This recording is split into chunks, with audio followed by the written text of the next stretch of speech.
तो last episode के and पे हमने देखा था कि हमारा जियोन जो होता है वहां पर से एक स्कल उठाता है और उस स्कल के अंदर अपनी एक्स्ट्रा एनर्जी को डाल देता है। तो हमारा जियोन जब उस एक्स्ट्रा एनर्जी को उसके अंदर डालता है तो ब्लू स्पिरिट उसे कहती है ये क्या यहाँ पर जो ब्लू स्पिरिट थी जिसको तुमने ऑब्जर्व किया है क्या ये वही थी? वहां पर उस स्कल के अंदर से जो बॉडी शेप लेती है वो एक लड़की की होती है। तो हमारा जियोन उसे कहता है कि हाँ वहां पर तो सिर्फ एक बेबी था। तो वो उसे कहती है लेकिन तुम्हें क्या लगता है कि वहां पर से बेबी एक लड़की निकलेगी? तो हमारा जियोन कहता है कि हाँ ये लड़की निकली है। और इसी के साथ ही जब वहां पर स्पिरिट शेप ले लेती है तो वो गुस्से के साथ कहती है कि तुम लोग यहाँ पर किसको एक लड़की कह रहे हो, मैं एक लड़का हूं। और इसी के साथ ही उनका खड़ा हो जाता है क्योंकि आपने जहां पर उसकी मेमोरीज को तो देखा है कि वो दो भाई थे जिनमें से एक लड़का वो लड़का ही था। लेकिन अब क्योंकि हमारे जियोन ने वहां पर किसी और की स्कल उठाकर उसके अंदर यहाँ पर इसकी एनर्जी को डाल दिया, इसी वजह से वो बॉडी जो है वो एक लड़की की बन गई है। इसी के साथ ही वो लड़की जो होती है वहां पर अपनी बॉडी की तरफ देखती है तो हमारी ब्लू स्पिरिट उसे कहती है क्या तुम एक लड़की नहीं हो? तो वो अपनी बॉडी की तरफ देखने के बाद चलाकर उसे कहता है नहीं मैं एक लड़की नहीं हूं, मैं एक लड़का हूं। तो इसी के साथ ही ब्लू स्पिरिट जो होती है वो जियोन से कहती है कि मुझे लगता है कि तुमने जहां पर इसको रिवाइव करके गलती कर दी, इसको यहीं पर अभी मार डालो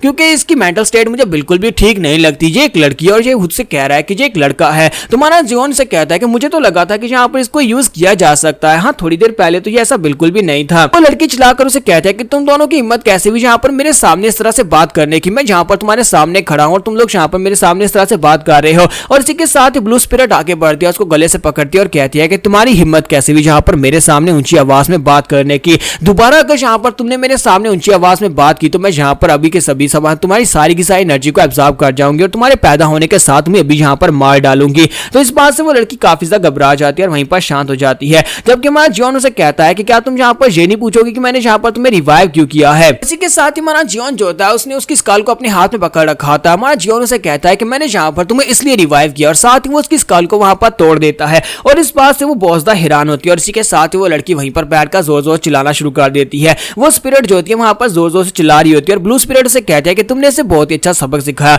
मुझे लगता है कि तुमने यहाँ पर इसको रिवाइव किया ताकि तुम इसे यहाँ पर दोबारा से टॉर्चर कर सको क्योंकि तुमने इसकी बाइंडिंग जो इसके यानी कि इसकी स्कल के साथ इसकी बाइंडिंग जो तुमने इसको तोड़ दिया, इसी वजह से अब इसे बहुत ज्यादा दर्द हो रहा होगा। लेकिन मुझे बताओ कि तुमने यहाँ पर इसे टॉर्चर क्यों किया है? क्या तुम इसे सजा देने की कोशिश कर रहे हो? तुम्हारा जियोन जो होता है उसकी स्कल को तोड़ने के बाद उसकी राख उसके हाथ में होती है और इसी के साथ ही जियोन उसकी राख को खा जाता है। तो जैसे यहाँ पर हमारा जियोन उसकी राख को खाता है क्योंकि अब उसने यहाँ पर उसकी जो मेन ऑब्जेक्ट था जिसके साथ वो बाइंड थी उसको खा लिया है। तो उसका मतलब यह है कि अब वो लड़की भी उसकी फेमिलियर स्पिरिट बन चुकी है। तो उसके साथ भी वहां पर एक रेड कलर का थ्रेड जुड़ जाता है। तुम्हारा जियोन जो होता है उसे अपनी फेमिलियर स्पिरिट बना लेता है। तो ब्लू स्पिरिट कहती है कि लो तुम्हारे पास तो यहाँ पर एक और फेमिलियर स्पिरिट आ गई। तो वो लड़की जो होती है वहां पर उस धागे की तरफ देखती है और कहती है कि ये कैसे हो सकता है, ऐसा कैसे हो सकता है, यहाँ पर इसकी गुलाम नहीं हूं। जबकि दूसरी तरफ से हमारी ब्लू स्पिरिट सोच रही होती है कि पहली बार जब मैं इस लड़के की फेमिलियर स्पिरिट बनी थी उस वक्त मुझे भी सेम ऐसी ही फीलिंग आई थी कि मैं किसी की गुलाम नहीं हूं। लेकिन असल में यहाँ पर ये लड़का कुछ बहुत ज्यादा खास है जो यहाँ पर मेरे जैसे ब्लू स्पिरिट को भी अपनी गुलाम बना सकता है, अपनी फेमिलियर स्पिरिट बना सकता है। और यहीं पर से सेम टाइम के ऊपर एक दूसरी तरफ का सीन दिखाते हैं जहां पर एक मास्टर जो होता है वो बैठा कल्टीवेट कर रहा होता है। वो अंडरवर्ल्ड असैसिन पवेलियन का मास्टर होता है, जो सन रैंक का मास्टर होता है, उसका नाम सियोक होता है। तो मास्टर सियोक वहां पर बैठा कल्टीवेट कर रहा था तो उसके सामने एक मोमबत्ती बुझ जाती है। तो वो कहता है ऐसा कैसे हो सकता है, ये बिल्कुल ही पॉसिबल नहीं है। तो वो जल्दी से भागता हुआ बाहर आता है और बाहर आने के बाद दूसरी तरफ आकर एक कॉल्ड्रॉन की तरफ देखता है दूसरे रूम के अंदर जहां पर एक रूम के अंदर कॉल्ड्रॉन टूट चुका होता है। तो उसे देखकर वो और भी ज्यादा हैरान होता है और कहता है कि मुझे यकीन नहीं होता ये सब कुछ कैसे हो गया। हमारे पवेलियन मास्टर का पॉइजन आर्ट और साथ में उनकी जो स्पिरिट इंसेक्ट था वो दोनों ही डिस्ट्रॉय हो चुके हैं, लेकिन ये किसने किया होगा, ये किसका काम है? के साथ ही वो मास्टर सियोक जो होते हैं वो जल्दी से भागते हुए अपने रूम से बाहर निकलते हैं जहां पर पहले से मास्टर चो बैठा होता है। वो उससे बात करने के लिए आया होता है ताकि जहां पर इस ट्रायल को खत्म करके उस लड़के को बाहर निकाला जा सके, यानी जियोन को बाहर निकाला जा सके। तो वो उसे कहते हैं कि फिलहाल के लिए मेरे पास इन सभी बातों का टाइम नहीं है। तो मास्टर चो कहते हैं लेकिन वो लड़का बहुत ज्यादा खास और मेरे लिए बहुत ज्यादा स्पेशल है, मैंने उसे अपना डिसाइपल बना लिया, प्लीज ट्रायल को रुकवाकर उसको वहां पर से निकाल दें। तो मास्टर से कहते हैं कि सब्र करो, पहले यहाँ पर एक बहुत ही खतरनाक सिचुएशन का सामना करना पड़ सकता है क्योंकि फिलहाल के लिए मेरा स्पिरिट इंसेक्ट और साथ में वहां पर जितने तलिस्मन बैरियर लगाए थे वो सारे के सारे टूट गए हैं। तो तुम्हें भी जल्दी से मेरे साथ चलना होगा। तुम्हें क्या लगता है ये किसने किया होगा? तो शामन चो से कहते हैं कि आखिर यहाँ पर इतना पावरफुल कौन हो सकता है जो ये काम कर सकता है? लगता है कोई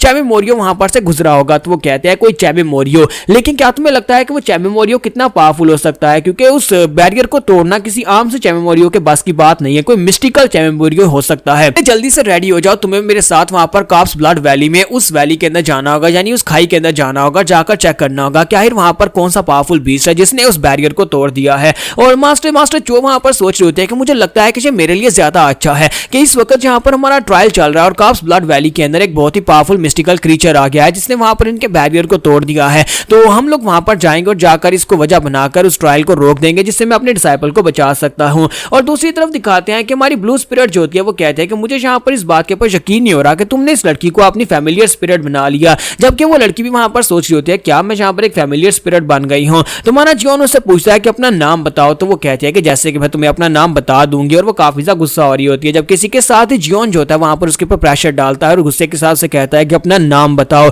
और इसी के साथ ही वो चलाकर उसे कहती है हाँ हाँ सर मैं बताती हूँ मेरा नाम ग्यू सोहा है। क्योंकि जब हमारा जियोन उसके ऊपर प्रेशर डालता है उसे बहुत ज्यादा दर्द होता है। तो ब्लू स्पिरिट भी इस बात से काफी ज्यादा हैरान होती है और कहती है कि ये क्या, इसने तो अपना नाम भी बता दिया। तुम्हारा जियोन उसे कहता है क्या तुम यहाँ पर मेरी पालतू बनना चाहोगी, तो इसी के साथ ही वो कुत्ते की तरह वहां पर वूफ वूफ करती है। तो ब्लू स्पिरिट कहती है कि मुझे लगता है कि ये तो उस डिमोनिक मॉन्क से भी ज्यादा बुरी है, और इसी के साथ ही वो सोच रही होती है कि जिस स्पिरिट ने यहाँ पर इतनी आसानी के साथ से अपना नाम क्यों बता दिया, क्योंकि जितनी भी स्पिरिट यहाँ पर ग्रीन स्पिरिट या फिर इससे ऊपर के लेवल की होती है वो कभी भी यहाँ पर अपने मास्टर को अपना नाम इतनी आसानी से नहीं बताती, और इसने यहाँ पर इतनी आसानी से अपना नाम कैसे बता दिया। और इसी के साथ ही वो जियोन की तरफ देखती है तो उसकी बॉडी के अंदर से डबल एनर्जी निकल रही होती है। एक तो वहां पर ब्लैक कलर की डेथ एनर्जी होती है और साथ ही वहां पर एक नई पर्पल कलर की एनर्जी होती है। तो वो देखकर बहुत ज्यादा हैरान होती है और कहती है कि ये क्या मोर्टल, मुझे तुम्हारी बॉडी के अंदर से डबल एनर्जी क्यों दिखाई दे रही है। तुम्हारा जियोन से कहता है क्या तुम्हें भी दिखाई दे रही है। मैं भी यहाँ पर इसको देखकर पहले काफी ज्यादा हैरान हुआ था। तो वो कहती है लेकिन ये कैसे हुआ। तुम्हारा जियोन से कहता है कि मुझे लगता है कि मैंने यहाँ पर तुम्हारी special enchantment technique thought shattering technique के अगले लेवल को अनलॉक कर लिया है।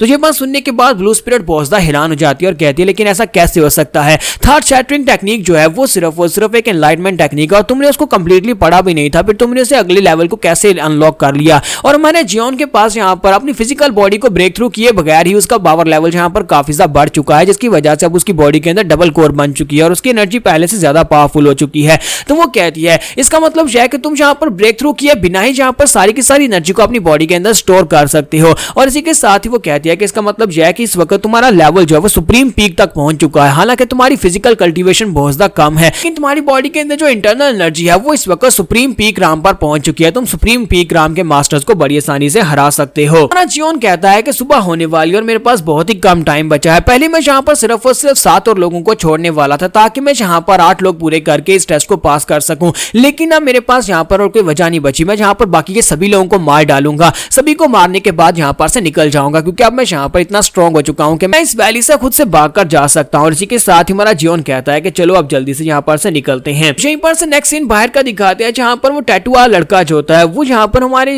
यूचाम और उसके बाकी के सभी ग्रुप मेंबर्स होते हैं उन सभी को वहां पर घेर कर खड़ा होता है। वहां पर यूचाम और उसके साथ कुछ और ग्रुप मेंबर्स होते हैं जो कि वहां पर से झंडा ढूंढने की कोशिश कर रहे होते हैं, लेकिन उनके पास अपना झंडा होता है और टैटू वाले लड़के के पास भी अपना झंडा होता है। तो वो उनसे कह रहा होता है कि अपना झंडा हमारे हवाले करो, जबकि यूचाम उसे कहता है कि हम यहाँ पर तुम्हें अपना झंडा क्यों देंगे, तुम्हारे पास अपना भी तो है और बहुत ही जल्दी यहाँ पर सुबह होने वाली है, हम सभी लोग यहाँ पर टेस्ट को पास कर सकते हैं। तो टैटू वाला लड़का उसे कहता है कि मुझे यहाँ पर वो झंडा चाहिए, क्योंकि उसने वहां पर एक झंडे को तोड़कर उसकी लकड़ी काट ली होती है जिसके ऊपर वो एन्चेंटमेंट लिखी होती है। तो वो कहता है कि मुझे यहाँ पर तुम्हारे झंडे के ऊपर लिखी एन्चेंटमेंट चाहिए। तो यहाँ पर हम लोग अपनी एपिसोड 51 का एंड करेंगे। नेक्स्ट एपिसोड में देखेंगे जब जियोन यहाँ पर एंट्री मारेगा तो क्या वो सभी को मार डालेगा, या फिर हो सकता है कि वो अपने 4 छोटे ब्रदर को छोड़ दे, लेकिन फिर भी वो यहाँ पर उसका रियल ब्रदर तो है नहीं, तो हो सकता है कि वो उसको भी मार डाले। ये सब कुछ हम लोग नेक्स्ट एपिसोड में देख पाएंगे।